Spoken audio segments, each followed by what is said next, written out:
माखन को खामे मटकी को फोड़े। मैया ये माखन खामे तो कोई बुरी बात नहीं, जैसे तुम्हारे लाला वैसे हमारे लाला, लेकिन ये खुद भी नहीं खाते, साथ में मोर बंदर को भी खिलाते हैं। चलो मोर बंदर खिलावे कोई बात नहीं, अरे कम से कम माखन खावे के बाद में मटकी तो छोड़ हमें। भांडम भिन्नति मरकान भोक्षन्ति विभजति सत्य भांडम भिन्नति मरकान भोक्षन्ति विभजति। मरकट मोर बंदरों को खिलाते और भोजन करने के बाद में वो मटकी भी फोड़ा में। भैया हम गरीब हैं, अमीर नहीं हैं, एक एक पाई जमा करके तो मटकी खरीद के लामे हैं, और तुम्हारा लाला रोज रोज नई नई मटकी फोड़ कर आता है। भैया हमारे घर में बहुत झगड़ा हुए, सास हमें बहुत ताने मारे, क्या करें हम? आप कहो तो हम तुम्हारा ये ब्रज गोकुल छोड़ करके कहीं और जाकर के बस जाएं। गोपियों ने ऐसे ऐसी बातें करी, नंद रानी से सहन नहीं है। नंद रानी ने कहा, अरे गोपियों तुम कैसी बात कर रही हो?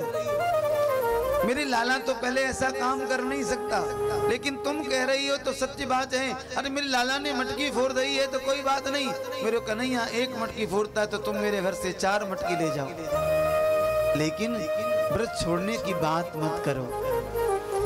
यदि मेरे लाला ने आधी सेर माखन खाया तुम 1 सेर ले जाओ, कोई कमी थोड़ी है। एक गोपी बोली, मैया या तो अपने लाला को समझा लो, नहीं तो हम तुम्हारे लाला को हम गारी देंगी। नंद रानी भड़क गई, सखी तूने क्या कहा? मेरे लाल को गारी देगी मात्र माखन के ऊपर? तू नहीं जानती मैंने किन किन व्रतों के द्वारा, किन किन पुण्यों के द्वारा, किन किन पूजाओं के द्वारा आज वृद्धावस्था में इस लाला का मुख देखा है। तू थोड़े से माखन एक मटकी के चक्कर में मेरे लाला को गाली देना चाहती है? गाली मत दी जोरी मु गरीबनी को जायो है। मैंने कितने कष्ट भोग करके आज इस लाला का मुख देखा है। तुमको जितना माखन चाहिए माखन ले जाओ, मटकी ले जाओ, मेरे लाला को खिलाओ, कोई बात नहीं है। लेकिन सच मानना, ये गोपियां उल्हाना देने आई थी, लेकिन मकसद उल्हाना नहीं था इनका। कि देखे बिन काना ये मन नहीं माना, आज इन आंखों से ब्रह्म को पहचाना है। श्री कृष्ण पद कमलों में मन को लगाना, गोपियों का ताना तो उल्हाना एक बहाना है।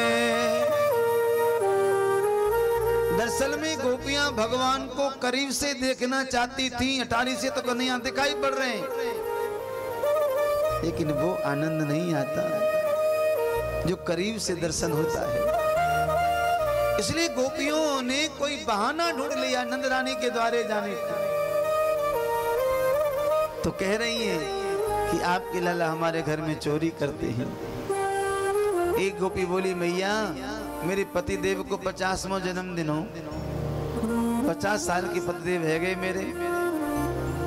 मैया बोली, अच्छा तो बड़ी धूमधाम से जन्मदिन मनाया? बोले हाँ, सत्यनारायण की कथा करी हमने, भोजन बन रहे थे, तुम्हारे लाला पता नहीं कहां से आए, पूरे धूल में है रहे थे। भाभी जी नमस्ते नमस्कार, राधे राधे राधे राधे। मुझे बोले, लाला भाभी तुम कहाँ कर रही हो? मैंने कहा, लाला तुम्हारे भैया को जन्मदिन है, सभी ब्राह्मणों को भोजन बना रही हूँ, भगवान को भोग लगेगा। मुझे बोले, भाभी ब्राह्मण भोजन बाद में करते रहेंगे, पहले भूख लगी हमको खिला दो। मैंने कहा, लाला कैसी बात कर रहे हो तुम? जब तक भगवान को भोग नहीं लगेगा ब्राह्मण भोजन नहीं करेंगे।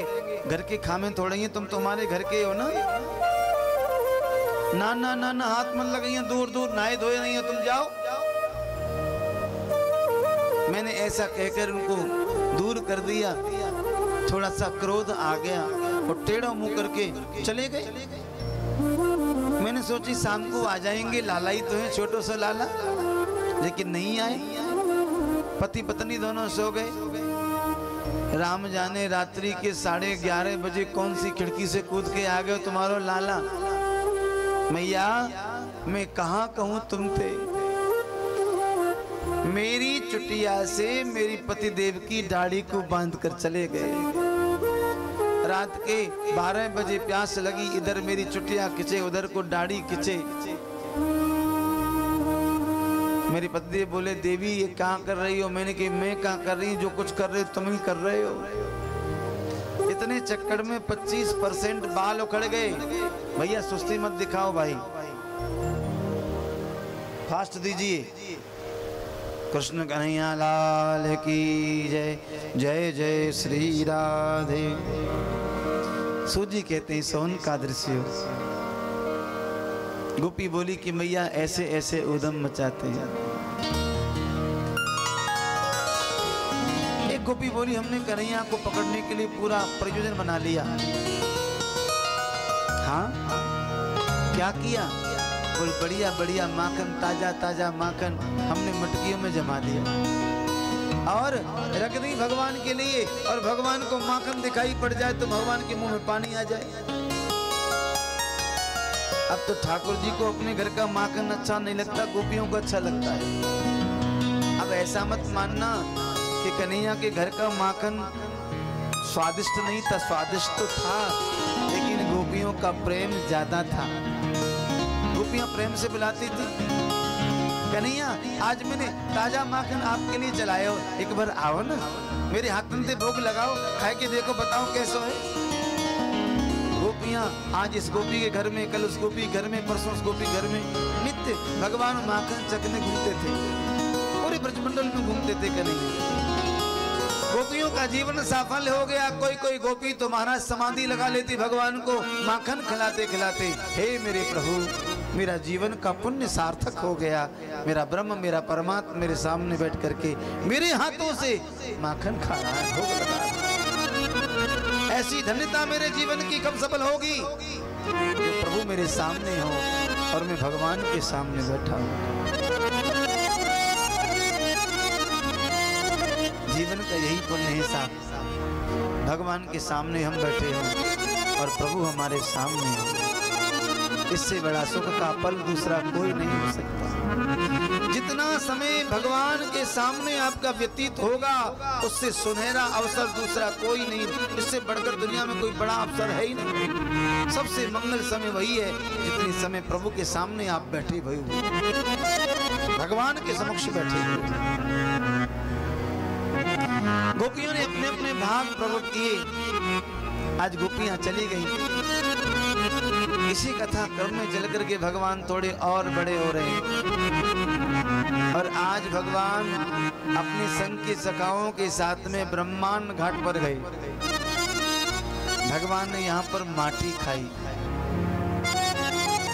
काय का भक्षण किया? मिट्टी का।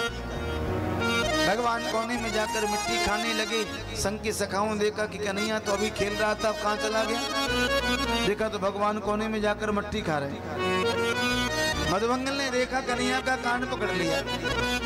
देखा आपने, संग के सखाओं ने कन्हैया का कान पकड़ लिया। ए नंद के छोरा, तो ये शर्म नहीं आवे, भले आदमी मिट्टी खा रहे हो। हमें तो ऐसा लगे मैया तो को माखन नहीं खिलावे, रोटी नहीं खिलावे। होगो सो देखी जाएगी यार, नंदरानी के पास ले चलो, मार पड़वाओ यार। और कान पकड़ते पकड़ते नंदरानी के द्वारे पर खड़े कर दिए।